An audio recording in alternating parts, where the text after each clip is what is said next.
Morning. Welcome to Living Beyond Limits. I am Reverend Jennifer Spear, and we are part of Centers for Spiritual Living. If you are new to us today, from the very bottom of our hearts to yours, we welcome you. We're so glad that you came to spend your morning with us, and I'm so glad that all of you have come to spend your morning with us and with each other. So let's kick off the service by reading our mission statement that's on the front of your bulletin. We are a sanctuary where people can discover and reveal the presence of God within their own being and experience their oneness with all life. Through the realization of this inner presence of love and peace, we give way to the evolutionary impulse of the divine and become a beneficial presence in the world. So that's really what's happening here at Living Beyond Limits, as we are giving ourselves the opportunity to move back into that knowingness within ourselves that yes, indeed, we are spiritual beings at our core. That we are outpicturings of that one infinite divine presence that expresses itself in and through and around everything. And that presence specifically as human beings expresses within us as the truth of our own wholeness, the truth of our authentic power, the truth of a peace that lives within us regardless of what's happening in the world, the love that is endless and boundless that can always come forward from us. Because what happens when we recognize that all that is true of spirit as the macrocosm is also true of us as the microcosm, then we recognize that we have all of those qualities regardless of what's happening in the world. When the world is not being loving, we have love within ourselves, and we can bring that then into a situation that is calling for love. When the world is not peaceful, we can tap into our own peace within ourselves and rest in that. And therefore, we aren't such victims to what happens in the world. And we can bring peace into situations. We can bring wisdom and intelligence and stand in our power and stand in our wholeness when things are challenging and tough in the world. And so as we awaken to the truth of our own spiritual nature, what happens is we come to the world differently. We come to the world kinder and more generous and more loving. We come to the world as a beneficial presence. And as we do that, that ripples out like ripples in a pond that actually affects the whole because everything is connected to everything else. And so I thank each and every one of you for answering the call of your own spirit to be walking this path, to be bringing your light and your presence into this world in a way that is healing and in a way that is beneficial. Thank you for that.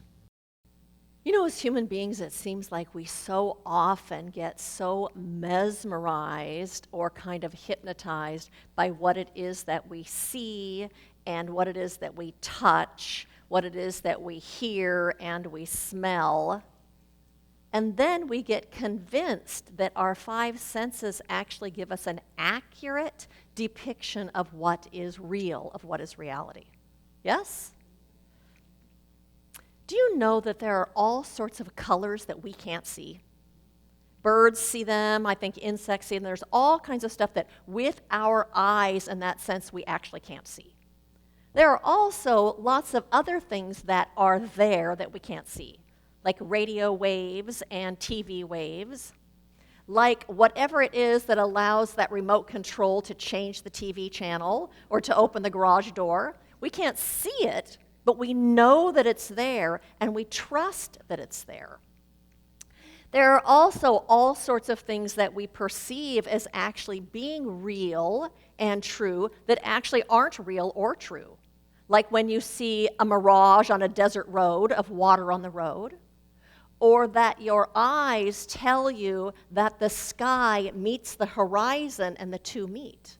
Yet even though your senses tell you that that is the truth, you know that it's not the truth. That's not what is reality. It's an appearance. Rainn Wilson said, "You may have heard the term Maya, the ancient Hindu concept for the illusion of the material world. It also refers to the illusory nature of any kind of duality between the physical and the spiritual realm. Shankar, the Hindu philosopher, once used the example of the rope and the snake as an allegory of Maya. You're walking down the road at dusk and you see a snake in front of you. Your pulse quickens and you start to panic. But then you realize it's actually just a rope. You've seen through the illusion, and as your breath stabilizes, you are back in reality. This is Maya, the illusion of what our five senses tell us is true.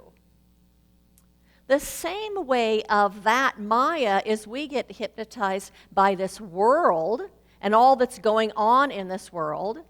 We get so hypnotized by what the media presents and promotes. We get so focused on what is outpictured here that we forget that there is a greater something that is present in the midst of all of it. We think that because we can't see something with our five senses, we forget that it's real. We forget sometimes that it's true, kind of like those radio waves. We forget the truth sometimes that there is an infinite presence that permeates all things. That presence is always seeking a fuller expression of itself through everything because its nature is to express. That's what it does. Ernest Holmes, the founder of this philosophy, said, "In all, over all, through all the power there is, all the presence there is, all the love there is, all the peace there is, all the good there is, the only God there is omnipresent. Consequently, the infinite is in and through everyone and in and through everything." That is the very foundation of the teachings of Centers for Spiritual Living. That same idea is actually the very bedrock of all of the mystical traditions.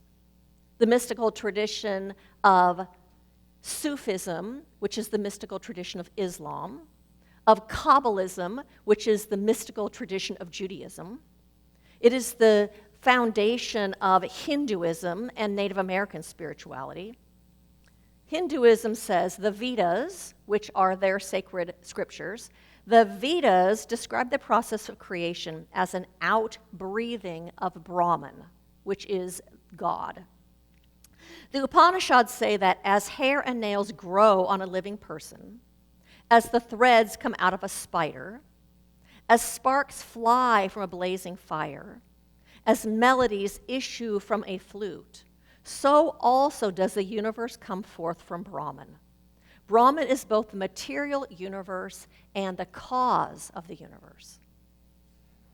Native American tradition chief Luther Standing Bear said, "From the Great Spirit there came a great unifying force that flowed through, in, and around all things.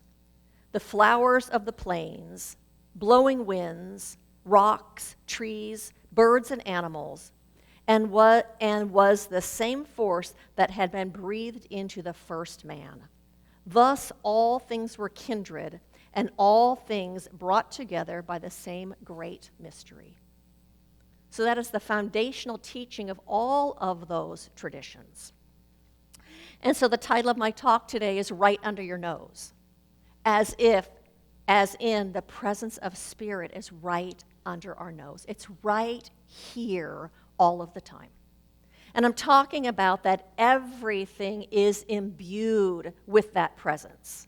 Everything is imbued with the power and the presence and the creative intelligence of the living Spirit. That force for good seeks to express itself. And all that the infinite is ever available to us and ready to come into form.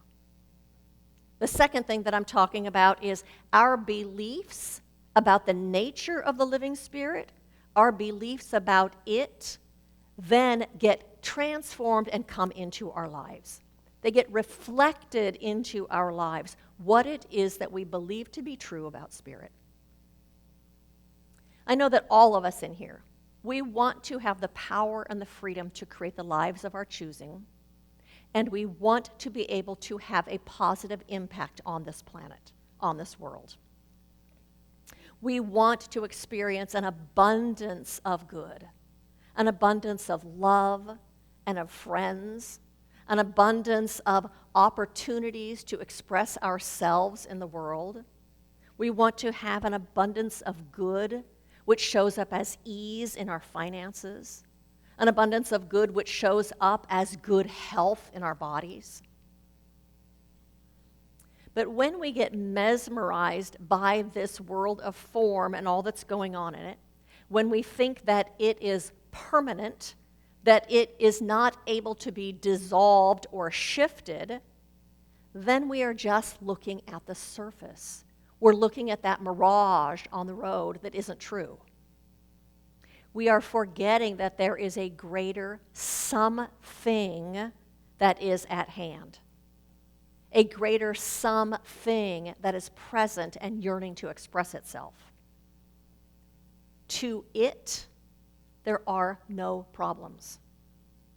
To it, there are no unanswerable questions. I'm not talking about a God in the sky who is orchestrating things, who is doing magic down here. I'm talking about a power and a presence that is present in all human beings. In you, in me, in every single one of us. That presence within us is a presence of love. It's a presence of harmony. It's a presence of opulent good, of creativity, of absolute potential, of absolute intelligence. That is present in everyone and in everything. It is omnipresent. Ernest Holmes said,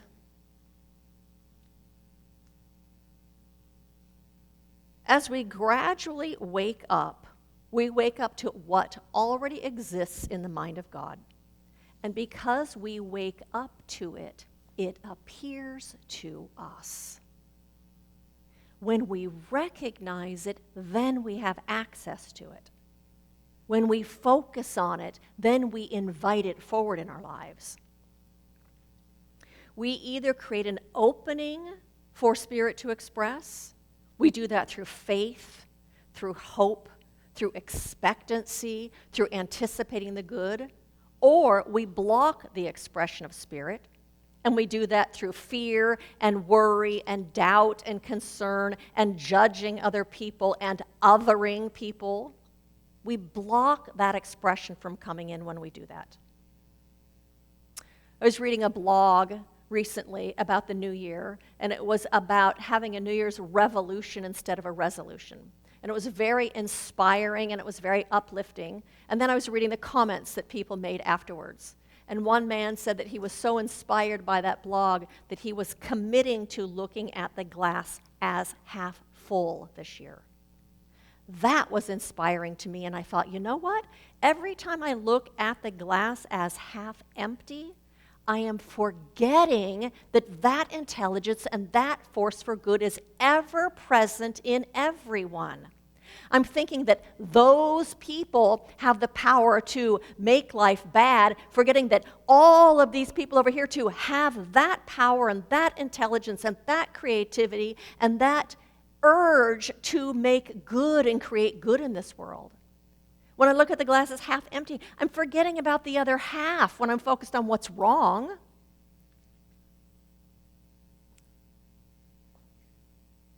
That presence that's in everyone, not some presence that's out in the ethers, but the presence that expresses in and through you and me, and in and through everybody. That intelligence, that creativity, that desire of good for all is at play and expressing itself in our hearts, through through our spirits. It is expressing itself through every single individual involved in whatever you are seeing as a problem, whatever you are seeing as an issue. That presence is present whether you are concerned about somebody who is sick in the hospital. That presence is acting through every nurse and every doctor and every technician. It is acting in that person who's experiencing the illness. That presence of intelligence and creativity and good is present in every single politician. They are working for good. That presence is present in every single person who is involved in the fires that are burning in this country. In every single firefighter, in every single first responder, in every person that is volunteering and helping and feeding and bringing clothes and socks and blankets. That presence. It's not a presence out there in the sky. It's right here where we are, inside of all of us. That force for good is present and active all of the time. It is alive. It is pressing against humanity to be expressed through us. There is no physical universe that is apart from God. When I first started this path, I was actually doing 12-step work and had to come up with a higher power. And I didn't have a higher power, and I didn't really believe in anything at that time. And so it was one of the biggest things I've done in my life, was doing a search to figure out what it was that I believed. And I was also going to therapy at the time and doing all sorts of inner work. And I remember having a dream at that time. And I was on this cruise ship, and I was searching for a shower. And I searched the whole ship, high and low, and in all these rooms and everything. Well, the symbolism of a shower is about washing away the stuff that you no longer want. It's about letting go. It's about being free. And so I'm searching and searching and searching, and I never find the shower. And at the very end of the dream, I come downstairs, and I'm like in this foyer that's huge, like the size of this room.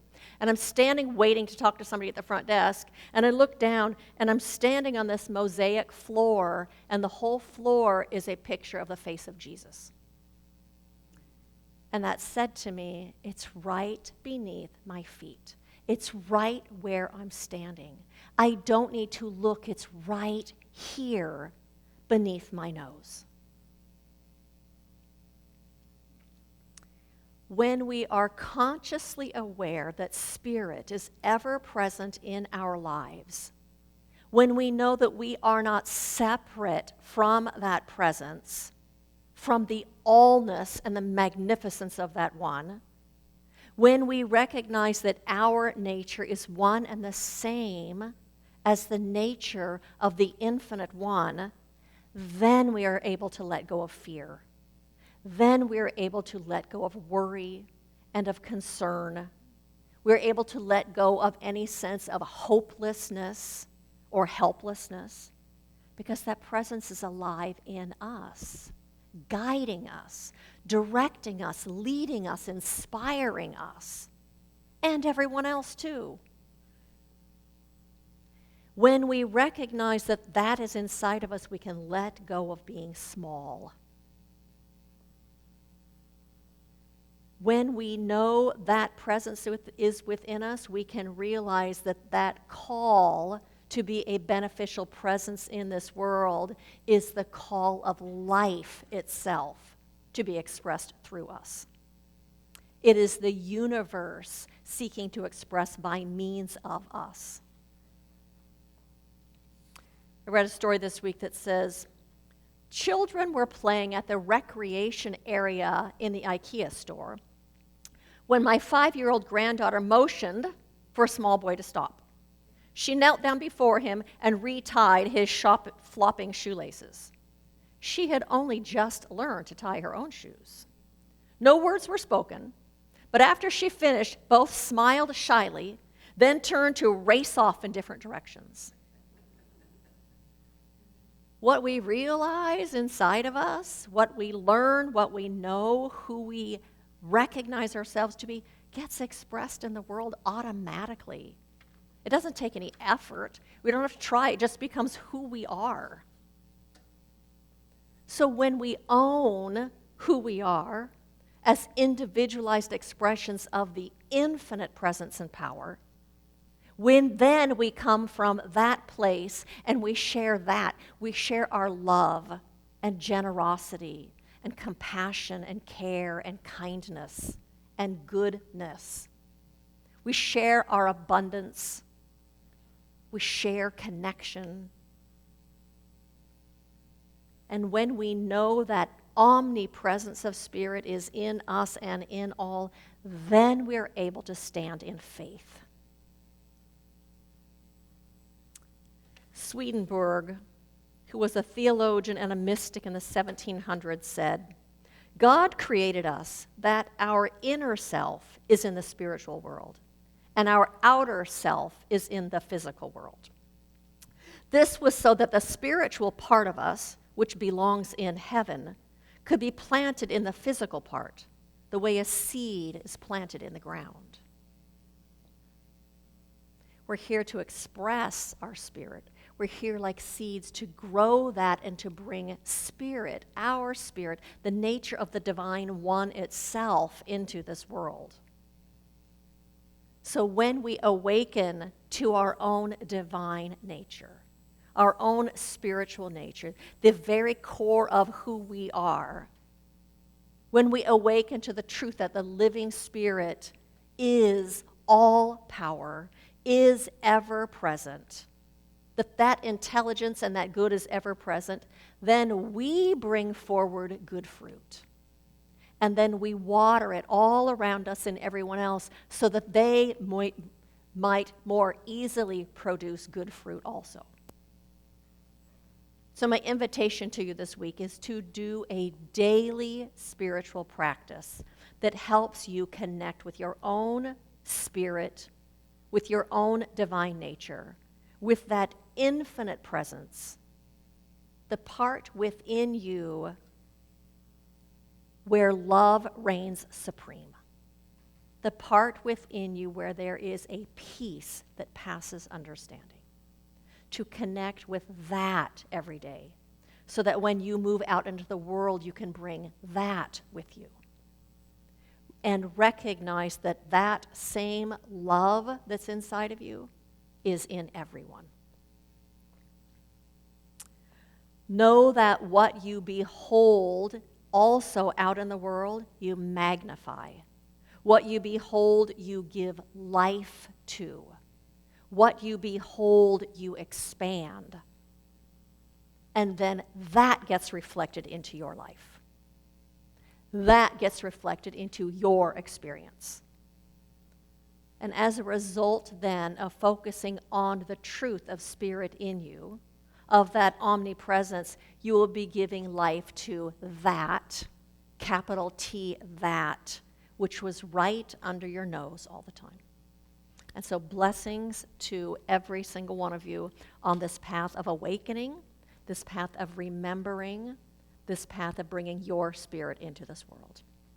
And so I invite you just to remain in that space. And it is from this place of oneness, from this place of recognition that we know that infinite one that expresses itself in and through and around and as everything in this universe, and that its very essence is creativity and intelligence.